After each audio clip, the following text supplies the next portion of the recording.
What's going on, my dudes? Welcome to the channel. I'm QuittyBags, and today, my dudes, I'm going to be teaching you how to actually drain out areas out of an ocean monument or any other water ocean project you are working on. So I'm going to actually teach you how to section the areas and how to drain them as fast as possible, and this is going to be using a method one of my dudes, Waylon, actually gave me to do this. So shout out to that dude, and yeah, let's get into showing you guys how to do this. Before we get started, I just want to say I am inside of a creeper farm risking my life for you dudes right now. So make sure to smash that sub button. I'd really appreciate it. If you're new to the channel, don't forget to hit sub to become one of the dudes. Also, let's try to get 100 likes on this video. All right, let's get going. All right, so we are in my hardcore live series right now, season 4, and I'm going to be showing you how to section off some water areas and teach you how to drain them out using some tools. So as you guys can see, I've actually drained this whole ocean monument, and I'm still working on it a little bit, so I decided I might as well show you guys this video today and show you how I actually do this. All right, so I've got a little bit of items here for you guys to look at, and these are the items we're actually going to be using today. We are going to be using 2 observers, 1 piston, and then also you're going to want some sponges and then an absolute ton of sand. Because as you guys can see, you do all the sectioning with sand. It makes it the easiest. So these are all we're going to use today, and also don't forget about a hoe to go ahead and use on those sponges later on. All right, so what we're going to do is we're going to go ahead and place some stone down behind just like this, and now what we're going to do is set up our piston like this, and then we're going to grab our observer and face one like this. So that way the face is looking that way, and then go ahead and place another observer like this, and boom, bada bing. As you guys can see, it's going to be a little bit loud, so make sure to turn those block noises down. As you can see, we've got a automatic piston going here. Now, after you sectioned it to 4 wide, 1, 2, 3, 4, we're literally just going to go ahead and place sand like this. Another tip here, make sure there is no kelp down here, or else it'll disturb the actual sand and cause it not to actually place down. So make sure that is there, and then you're good to go. Once you're done, let's just start pushing this sand out, and all you got to do is literally sit here and keep dropping sand. Another trick is if you hit F3 plus T at the same time for Java users, it will actually cause you to put down sand, and then just keep hitting your middle mouse button.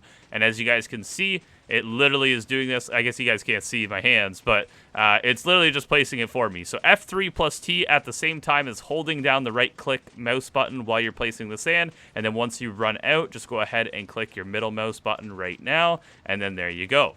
Now, also, another good thing to remember is pistons will only push till 12 blocks. So once we're done this sand, eventually this piston will jam up, and we'll have to relocate and place this contraption down again.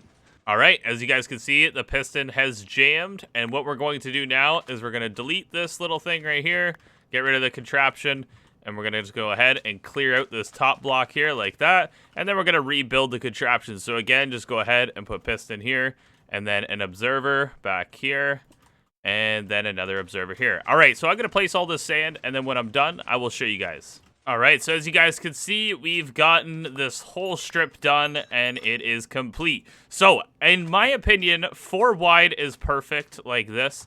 3 wide makes it super easy, and then if you have it 5 wide, it makes it kind of tricky. So the next thing, what we're going to do here is we are going to use the sponge method to remove the water. Now, what I'm going to do is I'm going to place my sponge in my offhand and my hoe in my main hand, and what I like to do is just go ahead and let's start on this side, and let's just start placing sponges every 4-ish blocks, and we're gonna do this on each side here, and then after that we're gonna go lower and lower and lower. Now, one thing I recommend is hitting F3 plus B, sorry, for hitboxes. Turn on your hitbox. As you guys can see, hitboxes actually show that item right there. It makes it easy to see. And then when we actually when we start deleting these sponges, they'll be easy to find. So let's go ahead and do this other side now, just like this. Now, this is the annoying part, but it's not bad once you get a method going. Now we're going to go ahead and start breaking the sponges, and we're just going to go along this strip collecting sponges like this. We're just going to keep swimming, grabbing the sponges. Make sure to catch them. Easiest method here. All right, so once you've done your top layer, the next layer is a little easier as it goes on. So what we're gonna do now is we're gonna go place, and then we're gonna break right after. Place, and then break right after. I recommend, honestly, having a netherite hoe with efficiency on it. I believe efficiency's on it. Yes, efficiency 4 is on it. It makes it so fast and so easy. And of course, if you're on hardcore, be careful because, you know, you don't have your totem in your offhand, and that could be dangerous. So just keep going around and just doing side by side. Make sure to not let any of your sponges go too far down. You don't want to lose them. Now, real quick, while I'm doing this, I just want to mention, where do you find sponges? Sponges are found inside ocean monuments, so I recommend you raid the monument, of course, before trying to drain one, or else that will make it a lot trickier. And they're pretty simple to find. Now, I usually do my sponges about 2 blocks below the water level, so 1, 2, right there. That's where I recommend putting them. I don't recommend putting them at the top. That way it soaks up as much water as possible. All right, and then when your sponges are all soaked, the best method to drain sponges out, to actually dry them, I recommend doing the nether method. Now, you can use a furnace, but I don't recommend it. So if you come to the nether, all you got to do is go ahead and grab your sponges out, just like this, and grab your hoe. Place them down. I recommend doing a 3-high tower, and just go ahead and crouch and place them. And as you guys can see, you can actually get them dried out very fast doing this method. And then once you're done, you just use your hoe to scoop them all up. Also, another thing, using the nether roof, as you guys could tell, makes it very safe to actually dry out these sponges versus if you do them in some type of nether biome. If you guys don't know how to get on the nether roof, check my channel. There's actually a video how to do this. All right, just like that, in about 20 minutes of time, you've cleared out your whole section there, and all the water's gone. Pretty simple.